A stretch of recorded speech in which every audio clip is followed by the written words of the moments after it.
Rasidul ummatil Muhammadiyah minal iman. Energi kekuatan umat Nabi Muhammad dengan iman. Imannya umat Nabi Muhammad ini lebih luas, ya. Ayat yang sering kita baca, yang mana jika ayat itu dibaca, syaitan tidak akan masuk ke satu tempat di mana ayat itu dibaca. Surat apa itu? Dua ayat terakhir Al-Baqarah. Nabi mengatakan, man qara'ahuma atau man talahuma, siapa yang membaca keduanya, maka syaitan tidak masuk ke dalam rumah itu.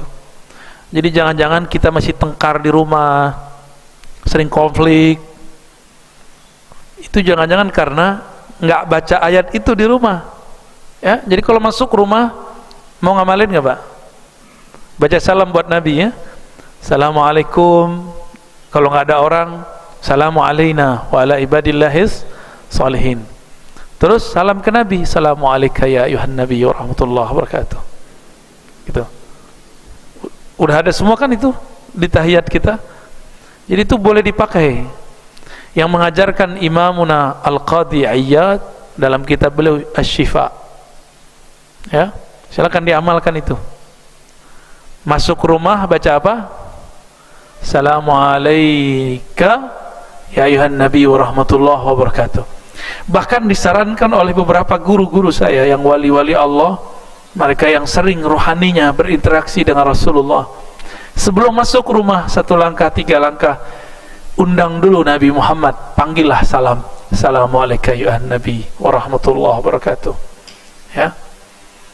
Atau salawat kita, baru mengucapkan salam kepada ahlul bait, orang yang di rumah, ya. Assalamualaikum warahmatullahi wabarakatuh. Salam itu nama Allah. Salam itu bacaan yang suka dibaca oleh Rasulullah. Apa arti salam? Bara'atuhu anil aurati wal uyubi was sayyiati was syururi. Terbebasnya Allah dari semua keburukan aib. Itu arti dari assalam. Maka kalau rumah dimulai baca assalamualaikum, assalamu alaina, assalamu alaika ya Rasulullah, atau assalamu alaika ya nabi wa rahmatullahi wa barakatuh, itu rumah akan diberkahi, dihilangkan keburukan-keburukannya. Kalaupun ada pertengkaran, cepat selesai. Ada masalah, cepat adem. Itu kalau sering baca, ya, silakan diamalkan. Masuk kamar, bacain itu. Kita undang dulu Rasulullah masuk nurnya ke dalam rumah, insya Allah baru rumahnya baitijan. Nanti ada aja cara untuk menyelesaikan masalah. Kadang-kadang kita ini kan kalau pulang capek, gampang emosi, ya. Benar gak bapak-bapak ini? Istri kita biasanya di rumah ngurusin anak, sewot juga kadang capek. Nah, ini bisa diredam dengan nur Nabi Muhammad sallallahu alaihi wasallam. Amma rasidu hadhil ummah minal iman fa'azim wa nasibuha minhu kabir, ya. Kekuatan energi umat ini, energi imannya sangat-sangat besar. Bagaimana besarnya? Li'annaha tu'min bi kulli kitabin anzalahullah. Besarnya, luasnya pikiran umat Nabi Muhammad ini bisa percaya semua kitab suci, bisa percaya semua para nabi, ya. Wa bi kulli malakin khalaqahullah, bahkan percaya dengan semua malaikat yang Allah cipta. Nah, ini tiga ini penting nih. Percaya sama semua kitab. Orang Yahudi percaya nggak sama Injil? Enggak. Orang-orang pengikut Nasrani percaya nggak dengan Al-Quran? Nggak percaya, nggak sempurna. Dia harus percaya seharusnya. Kita percaya nggak dengan adanya Taurat? Kita percaya dengan Injil? Kita percaya dengan Nabi Musa, Nabi Isa? Kita percaya semua. Nabi Uzair, Ezra, Jones, Nabi Yunus, Abraham, Ibrahim, kita percaya semua. Nuh, kita percaya semua. Nggak ada yang nggak kita percaya nabi-nabi. Namun untuk ceritanya, kisah mereka kita selektif. Gitu. Itu aja bedanya. Kita percaya dengan semua mereka, namun kalau ada berita masuk, nah kita seleksi dulu berita ini sahih atau tidak sahih. Dan inilah yang diabadikan dalam Al-Quran. Amanar rasulu bima unzila ilaihi min rabbihi wal mu'minun. Ya, Rasul Nabi Muhammad, ya, percaya dengan semua yang diturunkan kepadanya. Begitu juga orang beriman. Kita ini beriman gak? Di situ ada alif lamnya. Semua orang beriman. Kullun amana billah wa malaikatihi wa kutubihi wa rusulih. Nah, ini dia. Semuanya para orang beriman umat Nabi Muhammad. Jadi alif lam di situ itu umat Nabi Muhammad. Wal mu'minun dalam ayat surah Al-Baqarah ayat 285 itu adalah umat Nabi Muhammad sallallahu alaihi. Nah, kita umat siapa nih? Berarti kita masuk dalam alif lam itu. Semoga nama kita tertulis dalam titik-titik itu. Amin ya rabbal alamin. Semuanya amanah billah, percaya kepada Allah. Maka Tuhannya Nabi Musa, Tuhannya Nabi Isa, itu juga Tuhannya Nabi Muhammad sallallahu alaihi wasallam. Sama Tuhan kita. Bedanya mereka mensifati Tuhannya mungkin sudah berbeda. Nabi Musa sama dengan kita, Nabi Isa, tapi umatnya sudah ada yang menyimpang. Masa umat Nabi Musa ada yang mengatakan yadullah maghlulah, tangan Allah itu terbelenggu. Masa ada pengikut Nabi Isa yang mengatakan Allah beranak. Maka surat Al-Ikhlas membantah itu semua. Lam yalid walam yulad. Allah tidak tunduk pada hukum sebab akibat, karena melahirkan dan dilahirkan hukum sebab akibat. Dialah pencipta sebab akibat. Itulah makna Allahus Samad. Secara harfiah Allahus Samad, Allah tempat meminta, itu harfiah. Tapi kalau saya sebutkan makna asalnya Allahus Samad, Allah lah pencipta semua asbab. Pencipta semua asbab. Maka kepada Allah lah kita meminta supaya Allah ciptakan asbab-asbab yang baik untuk kita semua. Amin ya rabbal alamin. Kepada Allah, malaikat. Mungkin sebagian kita sudah dapat kisah ini. Pengikut Nabi Musa tidak percaya lagi dengan Jibril karena dianggapnya Jibril berkhianat. Lah, bisa Jibril berkhianat? Jadi bagi mereka Jibril, Mikail itu musuh mereka. Jadi Bapak ini kalau nonton film orang-orang sana, orang barat, mereka memusuhi angel, memusuhi Jibril. Itu yang buat pasti orang Yahudi. Ya, sutradaranya atau pembuat ceritanya itu orang-orang Yahudi. Mereka mengajarkan bahwa Jibril berkhianat, Mikail berkhianat. Itu bayangan mereka tentang malaikat, ya. Nauzubillah min dzalik. Kenapa disebut berkhianat? Kok setelah Nabi Musa dia masih nurunin kitab yang baru, itu kitab Injil. Makanya mereka ini tambah bingung lagi, kok ada malaikat turun ke Nabi Muhammad sallallahu alaihi wasallam. Wa qalu sami'na, ya, la nufarriqu baina ahadin min rusulih. Tidak ada pembedaan terhadap semua para rasul, semua kitab-kitab, semua malaikat-malaikat. Wa qalu sami'na wa ata'na, mereka mengatakan kami dengar lalu kami taat. Ghufranak. Nah, ghufranak ini bahasa Arab itu kata benda tapi isinya meminta. As'aluka ghufranak, aku meminta kepada engkau ya Allah, kami meminta kepada engkau ya Allah ghufranak, ampunan engkau. Bahasa Arab ghufran itu berarti penghapusan atau penutupan dosa. Ini beda ghafar dengan afu. Kalau afuwun karim, afu itu artinya penghapus. Kalau ghafur ditutup, ditutup. Maka kita kalau berdoa istighfar gimana? Astaghfirullahal azim, ya. Biasanya ada tambahan, innallaha ghafurur, Allah maha ghafur, maha menutupi semua dosa dan aib. Kalau Allah tidak tutupi aib saya, aib bapak ibu nih semua, waduh, kita bisa-bisa benci Pak semuanya. Kecuali yang sudah tasdik, yang sudah tasdik, betul-betul membenarkan dari dalam dirinya, gurunya berubah, dia nggak akan berubah. Ini cuma karena kita pindah tempat kajian, mulai jadi juri, ngeritisi kita. Tapi ya nggak apa-apa, mungkin itu pemahaman dia. Ya, saya diprotes Pak, ada laporan masuk, kenapa pengajian yang malam Ahad, ya Al-Badr, dipindah-pindah, katanya mau khidmah. Lah ini bagian dari khidmah saya. Al-Badarnya pindah, ya saya ikut pindah. Bukan kita buat-buat sendiri. Dan itu saya cancel semua loh Pak. Majelis apa aja di luar saya cancel untuk Al-Badr. Insya Allah kalau tidak ada perubahan ke depan masih begitu. Kalau dia di kandang jurang berarti hikam. Kalau di luar tergantung kesepakatan Al-Badr dengan tempat yang mau buat kajian. Tapi saya nggak butuh menjelaskan itu, ya.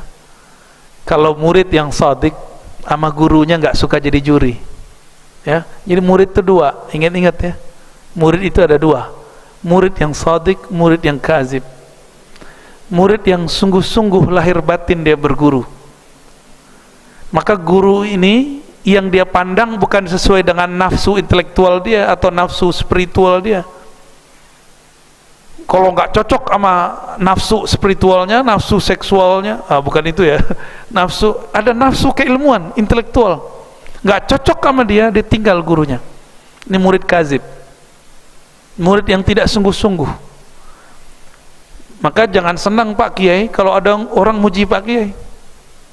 Siapa tahu dia muji Pak Kiai karena ada kecocokan paham dia dengan Pak Kiai, ya. Santai aja kita dipuji. Begitu juga kalau kita dicaci, biasa aja, jangan marah-marah juga, ya. Kecuali dia ngajak debat, ya, kita debat dengan dia dengan cara yang baik. Idfa' billati hiya dengan cara yang terbaik. Jangan melambung kalau dipuji, jangan juga kemudian terpuruk kalau dikritisi, dicaci maki. Biasa aja kita. Tapi aneh kasih tahu antum, murid terbagi dua, murid shadiq, murid kazib. Murid kazib ini kagum kepada sosok guru karena sesuai dengan latar belakang dia, politiknya kah, mazhabnya kah, manhajnya kah, atau sesuai dengan nafsu dia dalam berguru. Jadi berguru tuh jangan pakai nafsu, berguru tuh pakai ketulusan jiwa. Hilangkan ego kita, baru kita berguru. Jangan bawa ego dalam berguru, ya. Kalau antum bawa ego dalam berguru, terbilang Pak Kiai Abdurrahman udah berubah, dulu belum punya pesantren, gampang sapaan sama kita, sekarang sombong gitu. Ini contohnya nih, jadi juri. Tapi siap-siap pakai murid begitu ada terus, akan ada terus. Jangan kaget, ya, jangan kaget. Tapi kalau murid yang shadiq ngomong apa? Ya Allah, terima kasih ya Allah, guru kami sekarang sudah punya kesibukan yang luar biasa, tolong sehat-sehatkan dia ya Allah. Ya, dia punya santri banyak ya Allah, ya, bantu dia ya Allah zahir dan batin. Gitu seharusnya kalau sama guru, bukan malah jadi juri kita, ya. Dalam hati itu hati-hati, jangan pakai nafsu dalam berguru. Baru disebut al-murid as-sadiq, murid yang sungguh-sungguh, yang zahir batinnya sama. Kalau kazib enggak, nah, banyak sekali. Cuma karena beda dikit, langsung diserang gurunya. Nanti ke depan kita akan banyak berbeda. Siap nggak beda? Beneran nih? Insya Allah, kayaknya gue kurang yakin ya. Banyak Pak, nanti kita berbeda. Kalau antum menganggap guru harus sama dengan pikiran saya, lah siapa antum? Siapa kita? Mana kaedahnya guru harus ikut kesenangan murid? Itu dari mana? Ya, saya mencoba menghancurkan itu bertahun-tahun ketika saya berguru. Musibah saya paling tinggi apa Pak? Ayah saya tengkar sama guru saya Pak. Sama-sama orang yang khidmah ke satu zawiyah, satu surau. Tengkar mereka. Ternyata dikomporin sama orang sekitarnya. Bagi saya, ya salah. Ya. Untung sebelum itu kita dikasih hadiah oleh Allah. Ya, sering terbangun komunikasi batin secara rohani dengan baginda Nabi SAW, sehingga setiap saya sholawat koneksi itu muncul, seakan-akan Nabi itu ada di hadapan, seakan-akan ya, ntar jangan salah paham lagi ya, sehingga itu menghibur. Waduh, ayah guru ya, kebayang dua-duanya nih, tengkar nih. Tapi sekarang udah baikan lagi, ujian aja, ujian buat kita.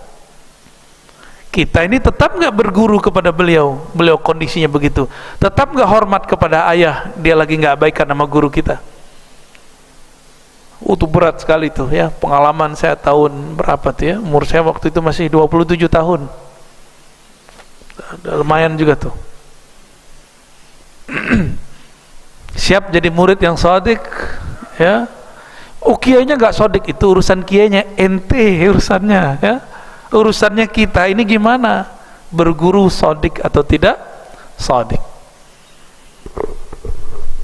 Banyak sahabat saya cinta sama habaib, tapi habaib yang cocok sama politik dia. Giliran habaibnya gak cocok politiknya sama dia, dihujat-hujat. Lah ini mah cintanya palsu. Berarti dia cinta kepada Habib Fulan karena kesamaan cara pandang politik. Nah, kita nggak mau ada murid begitu, mau menghancurkan ego ini, ego pribadi ya. Semoga kita semua diperbaiki oleh Allah Subhanahu wa taala. Amin ya rabbal alamin. Baik.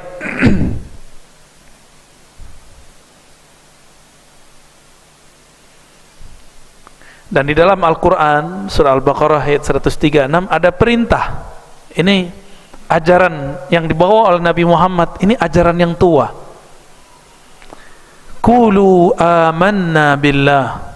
Katakanlah, qulu semuanya umat Muhammad sallallahu alaihi wasallam, amanna billah, kami percaya kepada Allah.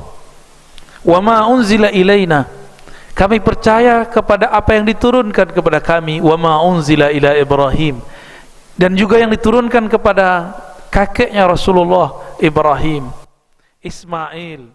Ini jalur, satu jalur. Ada jalur yang lain, Ishak, Yakub, wal asbat, dan keturunan-keturunan nabi-nabi ini. Keturunan Nabi Yakub, anak Nabi Yakub punya anak siapa? Yusuf, itu paling kecil ya, nomor 2 paling kecil. Di bawah kecil ada lagi Benyamin ya. Sampai di Betawi jadi Benyamin ya. Radio band. Band radio. Terus ke bawah ada Daud, Sulaiman, Musa, sampai ke Isa. Bahkan ada nabi lain, Daniel, Samuel, itu nama nabi semua tuh. Ada nabi Ahyail, apa gitu namanya. Banyak, nabi-nabi itu banyak sekali. Jadi dulu, kalau ulama-ulama yang bermakrifat hari ini dihidupkan di masa dahulu, mereka jadi nabi. Syaratnya satu, bermakrifat, di kalbunya ada pengenalan kepada Allah. Jika Allah hidupkan mereka dulu, mereka pasti jadi nabi. Para nabi terdahulu sebelum Nabi Muhammad, jika mereka dihidupkan bukan di zaman dahulu, dihidupkan sekarang, bukan jadi nabi, cuma jadi wali. Tuh hebat gak umat Nabi Muhammad? Jadi walinya umat ini, itu nabinya umat terdahulu. Itu makomnya kita tuh ya. Maka kita bersyukur kita menjadi umat Nabi Muhammad sallallahu alaihi wasallam. Wa ma utiya Musa wa Isa, kami percaya dengan apa yang diberikan ke Nabi Musa, Nabi Isa. Wa ma utiyan nabiyyun, yang diberikan kepada para nabi min rabbihim, dari Rabb mereka. La nufarriqu baina ahadin minhum, kita tidak pernah membedakan nabi satu dengan nabi yang lain. Kenapa? Sumbernya sama. Jadi kita cinta ke Nabi Musa, kita cinta ke Nabi Isa. Musa, Yesus sama, kita cintai semua. nggak ada yang kita nggak cintai. Ya. Kata Arthur Jeffrey, Ibrahim itu juga nama lainnya Brahmana. Jika demikian, berarti ada kaitan juga Hindu Buddha itu. Ya. Namun di Quran nggak disebut. Oleh karena itu kita tawakuf, kita menahan diri. Ya. Tapi hasil dialog saya dengan beberapa aulia-aulia, wali-wali Allah, ahli sejarah, Siddhartha Gautama dan lain-lainnya. Kalau di Cina itu ada apa? Lao Tse, ya, Konghucu. Itu menurut mereka itu nabi-nabi. Dulu itu nabi. Karena konsep ketuhanannya hampir mirip. Bahwa Allah itu Allah Ahad, Esa, Maha transenden, tidak bisa dibayangkan. Ya.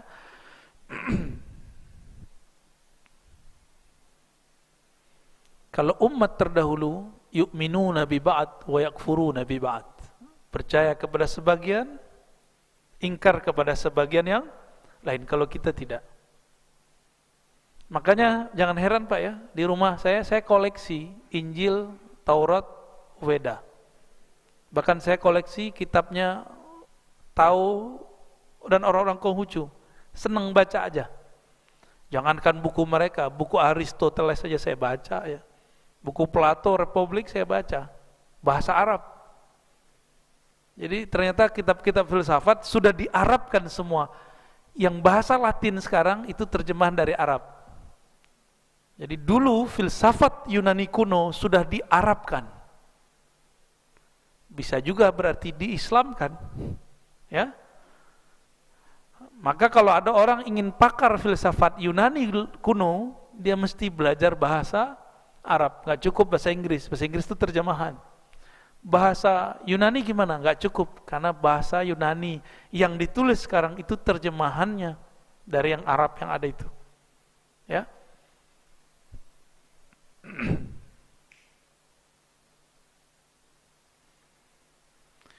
Inilah alasannya kenapa seorang muslim laki-laki boleh menikah dengan ahli kitab perempuan.